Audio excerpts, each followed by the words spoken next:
বর্তমানের আরেকটি বড় চ্যালেঞ্জ হল বিশ্ব বাণিজ্যে সংরক্ষণবাদের উত্থান। আমাদের সময় আমরা দেখেছি বাণিজ্য বিশ্বায়নের সুফল মাত্র 3 দশকে 100 কোটি মানুষকে দারিদ্র থেকে মুক্ত করেছে।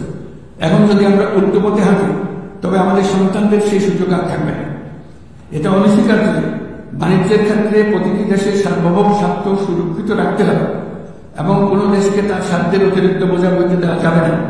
কিন্তু বৈশ্বিক শান্তি ও সমৃদ্ধি টিকিয়ে রাখার স্বার্থে উন্মুক্ত, ন্যায়সঙ্গত, নিয়মভিত্তিক বৈশ্বিক বাণিজ্যের কোনো বিকল্প নেই।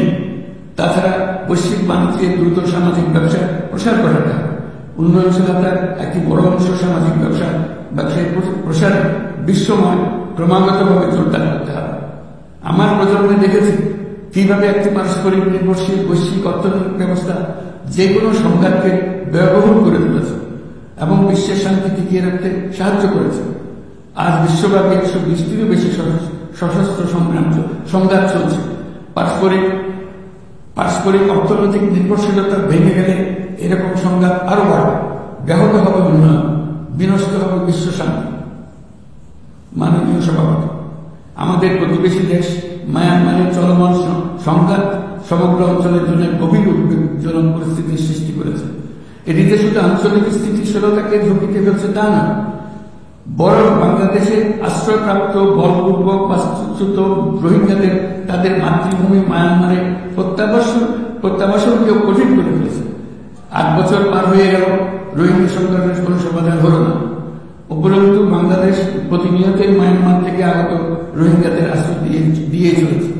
স্পষ্টতই সাংস্কৃতিক পরিচয়ভিত্তিক রাজনীতির কারণে রোহিঙ্গাদের উপর অধিকার বঞ্চনা ও নির্যাতন রাখাইনে অব্যাহত রয়েছে। রোহিঙ্গাদের প্রান্তিকীকরণ প্রক্রিয়া আর চলতে দেওয়া যাবে না। যেসব বৈষম্যমূলক দেশীয় কর্মকাণ্ড আজকের এই পরিস্থিতি তৈরি করেছে তার সমাধান ও প্রতিকারমূলক ব্যবস্থা এখনই গ্রহণ করা সম্ভব। তার জন্য পূর্ণাঙ্গ জাতীয় সংবাদ রাজনৈতিক মীমাংসার অপেক্ষা করার প্রয়োজন নেই। রাখাইনের সমস্যাগুলো চূড়ান্তভাবে রাজনৈতিক সমাধান করা দরকার। তবে এর জন্য রাখাইন অঞ্চলের সংশ্লিষ্ট সকল জাতিসত্তা অংশগ্রহণে এমন একটি বন্দোবস্ত প্রয়োজন যেন রোহিঙ্গারা সম অধিকার ও নাগরিকত্ব সহ সমাজের অংশ হতে পারে। এই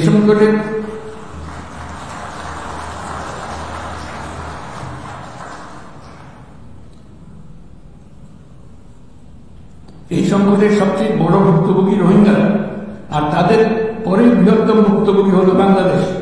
তবে আমাদের মনে রাখতে হবে যে রোহিঙ্গা সংকট কোনোভাবেই মায়ানমারের সঙ্গে বাংলাদেশের কোনো দ্বিপাক্ষিক বিষয় নয়, বরং আমরা শুধু একটি দায়িত্বশীল প্রতিবেশী এবং আন্তর্জাতিক সম্প্রদায়ের দায়িত্বশীল সদস্য হিসেবে আমাদের দায়িত্ব পালন করে যাচ্ছি। কিন্তু তহবিল সংকটের কারণে আজকে রোহিঙ্গা ক্যাম্পগুলোতে ন্যূনতম জীবনমান বজায় রাখার আমাদের যৌথ প্রয়াস ভেঙে পড়ার উপক্রম হয়েছে। বিশ্ব খাদ্য কর্মসূচি তাদের জরুরি সহায়তা কার্যক্রমে মারাত্মক তহবিল ঘাটতির বিষয়ে ইতিমধ্যে সতর্ক করে দিয়েছে আমাদেরকে।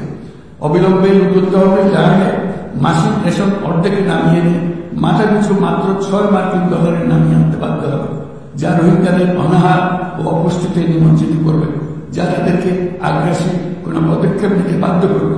তহবিলের অতিরিক্ত কাটছাট হলে তার নিঃসন্দেহে সুরক্ষা ও নিরাপত্তা ঝুঁকি বহুগুণ বৃদ্ধি করবে, যা ক্যাম্পের সীমানা ছাড়িয়ে যেতে পারে। তাই আমি বিদ্যমান দাতাদের সাহায্য বাড়াতে এবং সম্ভাব্য নতুন দাতাদের অনুদান প্রদানের আহ্বান জানাচ্ছি, যাতে এই বিপর্যয়কর পরিস্থিতি এড়ানো যায়। মানবিক সহায়তার জন্য নতুন ও বর্ধিত তহবিলের বাইরে আন্তর্জাতিক সম্প্রদায়কে অবশ্যই মায়ানমার সরকার এবং রাখাইনের অন্যান্য অংশীদারদের উপর ইতিবাচক পরিবর্তন ও দ্রুত রাজনৈতিক সমাধানের জন্য চাপ প্রয়োগ করতে হবে।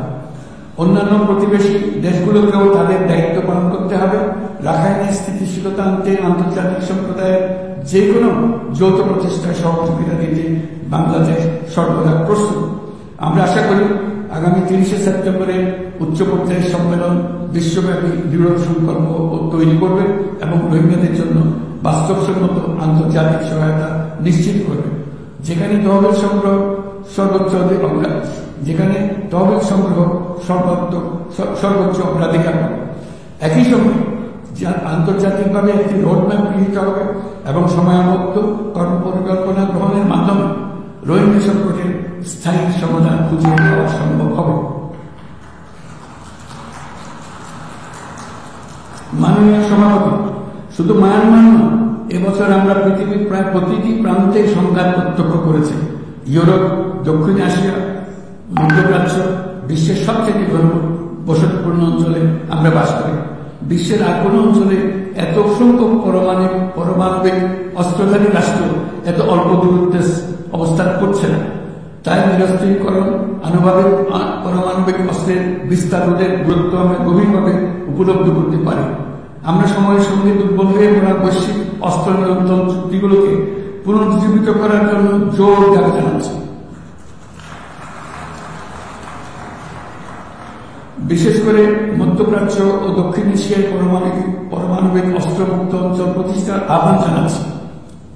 একই সঙ্গে আমরা পূর্ণ স্বচ্ছতার সঙ্গে শান্তিপূর্ণভাবে পারমাণবিক শক্তি ব্যবহারের যে অধিকার প্রতিটি রাষ্ট্রের রয়েছে তার প্রতি পূর্ণ সমর্থন জানাচ্ছি।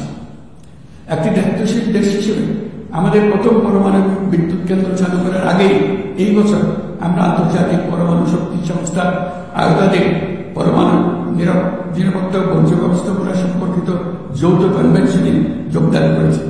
এই যোগদানের মাধ্যমে সর্বোচ্চ মানের পরমাণু নিরাপত্তা ও স্বচ্ছতার প্রতি আমরা আমাদের প্রতিশ্রুতি পুনর্ব্যক্ত করছি।